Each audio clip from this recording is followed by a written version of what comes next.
watching your speech just a few moments ago, you eloquently laid out Hong Kong's place in this region and also the world. You're just about a week away from being sworn in as the next chief executive. So how do you feel?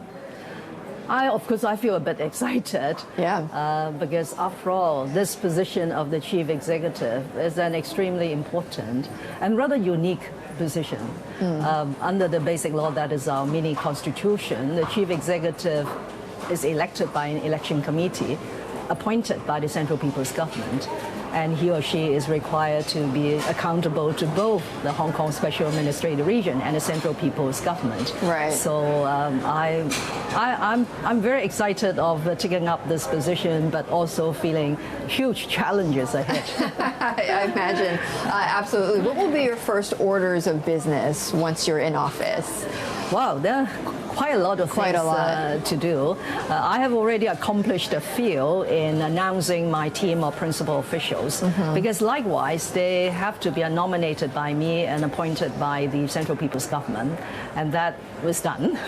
And I have also formed and announced my senior advisors, in our term is called members of the Executive Council. Right. That was also done.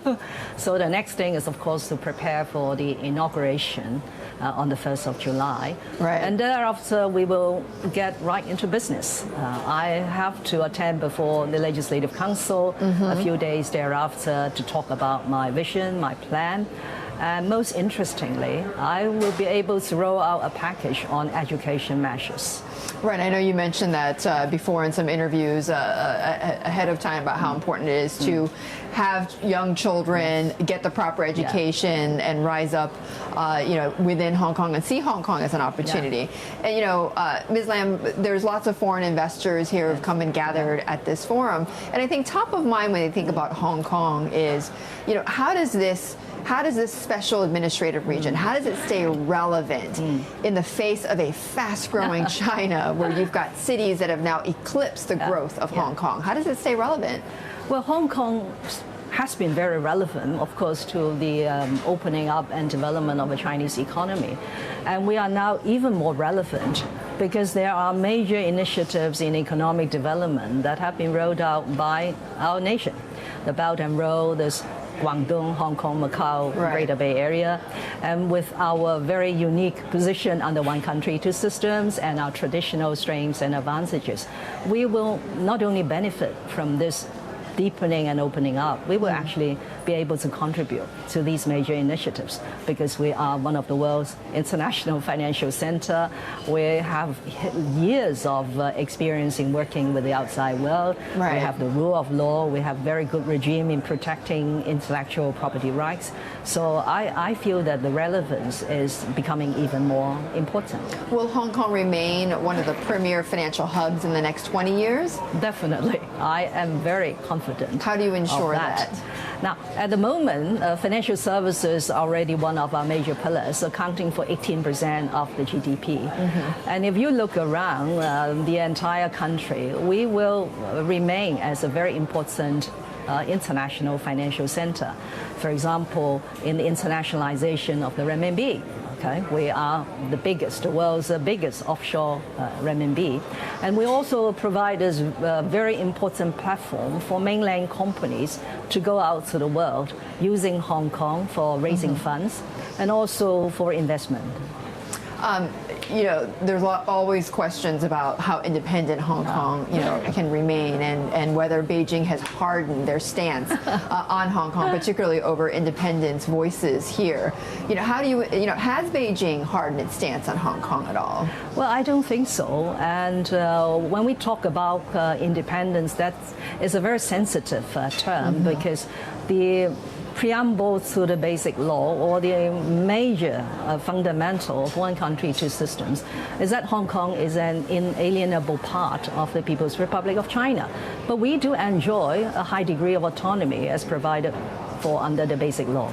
So over the years, we have been operating, in my view, very successfully under one country, two systems, preserving the Hong Kong's unique system. But that doesn't mean that we need not take care in ensuring our relationship with the central authorities is in accordance with the basic law.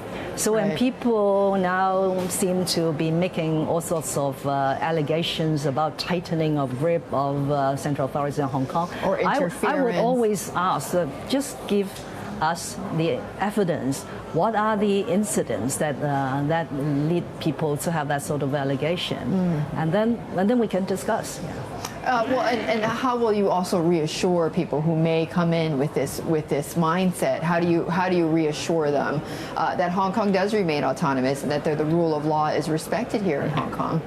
I think action speaks louder than words. If you look at the two major facets of Hong Kong's strengths, one is the rule of law. The other is independence of the judiciary. On both scores, Hong Kong ranks very high internationally. For example, on the judicial independence, there was a report coming out from the World Economic Forum last year ranking 138 economies on judicial independence. Hong Kong came number 8, first in Asia, even ahead of the United Kingdom, where we inherited the common law system. So I think the action speaks louder than the words. But of course, as a chief executive of the Hong Kong Special Administrative Region, if I notice that sort of worries, fears, then it is for me, it is my duty to really speak up and assure people. And what about the national security legislation that I know had hung over many administrations here in Hong Kong? Will you try to get that legislation passed in your term? Well, let me just first say that it is a constitutional requirement for Hong Kong to enact local legislation to prohibit acts of treason, sedition, and so on. And I think nobody actually could dispute the need for that sort of protection and safeguards. Right. The question now lies in what sort of legislation we are going to enact that would strike the needed balance and assure people of the freedoms and the rights that they will continue to enjoy. So I said in my manifesto that within my term of 5 years, I will work very hard to create the necessary environment that will be conducive to a rational debate on the needed legislation. How do you make housing prices affordable here in Hong Kong? I mean, this is such a problem in the U.S. as well, right? I mean, with property prices rising, you can see that around the world, really. Many people are left behind in that growth. So how do you make it more affordable here? Well, that is going to be my main priority as well in the next term of government. Of course, the ultimate solution is to provide more land and build more housing. So it's really a supply strategy. But in the meanwhile, because the supply takes time, and these days even forming land and building houses seem to become rather controversial with the environmentalists, with the conservationists, and so on.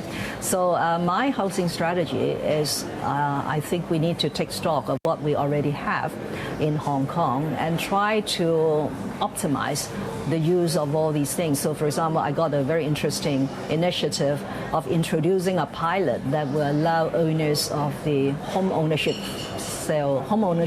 scheme flats, which were subsidized flats sold to people of Hong Kong, that they could lease out to the market without paying us, the government, the land premium, because originally when they bought, they were heavily subsidized. Right. So the prevailing policy, okay, if you want to gain some profit out of that heavily subsidized flat, you need to share the profits with us by paying us the land premium first. Right. But that is a major hurdle for some of the modest income owners to pay a hefty premium. So I want to try this sort of pilot to release more units into the market.